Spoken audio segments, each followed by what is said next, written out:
Hi everyone, it's Robin. Welcome back to my channel.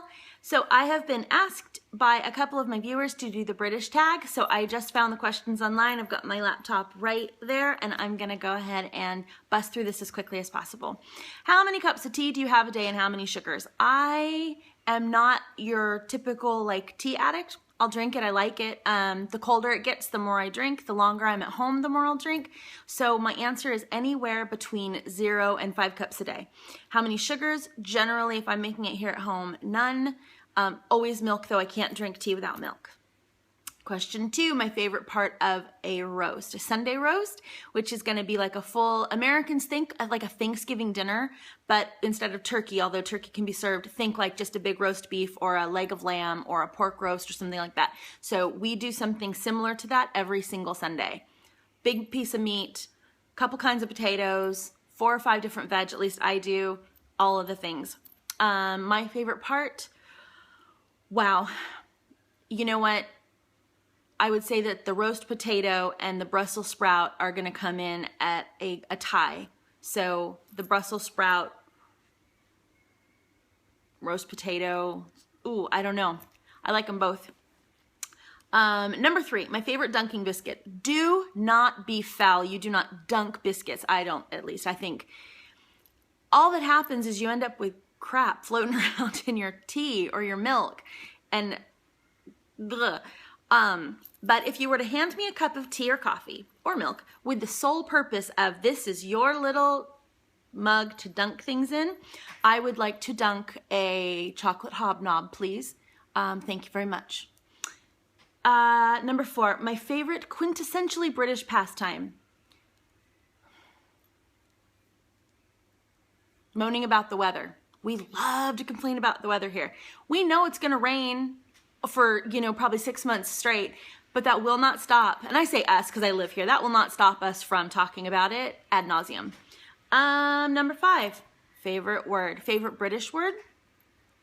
I like wanker a lot. Like if somebody angers me, they are a wanker. There are also other names, and I can't get into them here, but they're not the one you're thinking about. They start with a T. I like bollocks or bugger to be used as a term of frustration or exasperation. And if you have any questions about any of those, feel free to message me and I'll fill you in. I don't know who's watching. Cockney rhyme slang, I know what it is. That's the question. It just says Cockney rhyme slang. Cockney rhyme slang is a way of speaking. Okay, so in the East End of London, if you live within earshot of the Bow Bells, you are considered Cockney or can be considered Cockney, but you have to this isn't like if you live there, like you moved there, like if I moved there, no, I'm not Cockney. You have to be from there and it's a specific accent. And then there's this thing called rhyme slang, which is the way, from what I understand, the research I've done, I looked into it, it was started as a way to kind of like code words to throw off police officers, so that they never knew, what they were talking about. But then it kind of exploded and it's kind of used for everyday language. So the apple and pears or apples and pears is the stairs, but then it gets shortened to I'm gonna run up the apples and go, grab my pillow. Or you would say my weeping willow because that's pillow. So that sort of thing. But if you can Google it, it's actually really interesting. You could probably find a lot of funny videos here on YouTube about it too. Next one, favorite sweet. I'm not a huge candy or sweet person. In terms of the UK, I do like a rhubarb, what are they called? Rhubarb cream. They're like a hard candy. What else do I like? I like cola bottles, but I don't necessarily know that those are British. I think those are just, actually I think they're German. Aren't they like Haribo or something? Anyway, yeah, or the chocolate's okay. Chocolate's good. But I'm not a humongous chocolate fan, so I'm not talking trash on British chocolate. It's good chocolate, especially compared to Hershey's, like America. Like for a country that's all like yay freedom, you need to free your people from bad chocolate because Hershey's is funky. I'm not even gonna, lest I start international war. What would your pub be called? Well, I have red hair, so I'm gonna call it the Ginger Biscuit. What? Number 1 British person, my husband, because I love him. I really like the Queen. If you're not a royalist or you don't care for the Queen, I'm not looking for you to agree. I'm not trying to start any arguments or any, no. I will not engage. I happen to like her, and it's my channel, so. I also really like Dame Judi Dench a lot. I seriously want to sit down and drink with Maggie Smith. I like Emma Thompson. I like Helen Mirren. I love Eddie Izzard, Alan Rickman, Colin Firth, Hugh Bonneville, Graham Norton, love him. So I like a bunch, but #1 British person would be my husband, for sure. Favorite shop or restaurant? Like in the whole wide, like here in the UK? If I could only shop, if you were to tell me you can only shop at one like store, shop for the rest of your life, Selfridges, because there's nothing I can't get at Selfridges.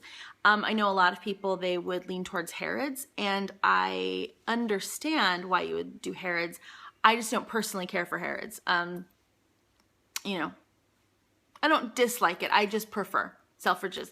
Plus, it's easier to get to. It's on Oxford Street. Harrods is a little bit like, you know, out of the way for me. What British song pops into your head?